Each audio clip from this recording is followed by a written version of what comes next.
halo. Ćao, čao. Halo, ko je? Ovdje je mister. Kako? Mister.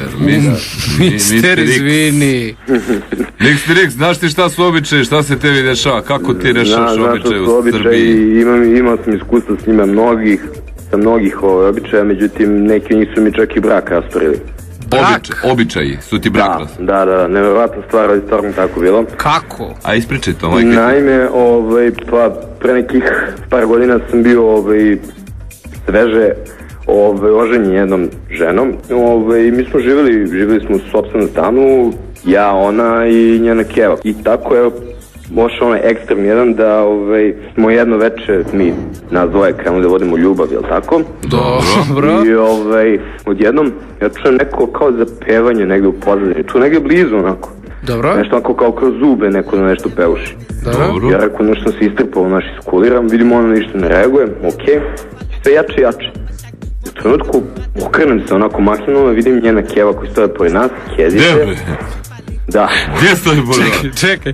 Pored kreveta, bre. Dok vi to tako opštite. Smeju vam se oči.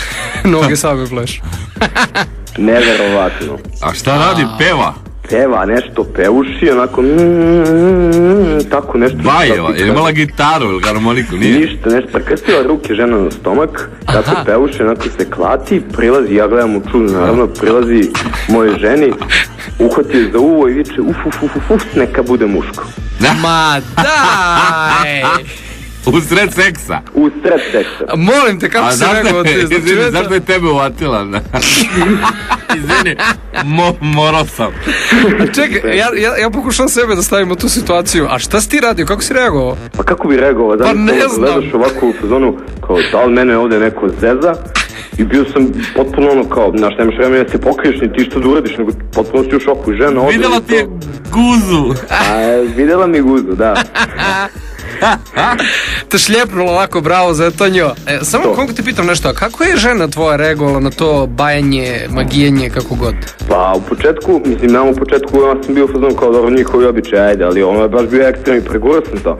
Međutim, onda je ona vremenom krenula isto toku seksa da tako nešto zapeva, da ne znam... Uzmi me, neka se to čuju, uzmi me. Ljudi, nije smešno. Izvini, kako nije, matori, crni ti. Ne možete da verujete. U tom selu je običaj da muž sa ženom opšti da. I da dođe njena keva i da je vata za uvo viče up. Ne up. Neka bude muško. A čekaj, jel ona vuče samo za muško? Ne znam, prati kažem, sve što znam to je samo da je htjela muško i da to bilo muško. Da, gladi za žensko, da.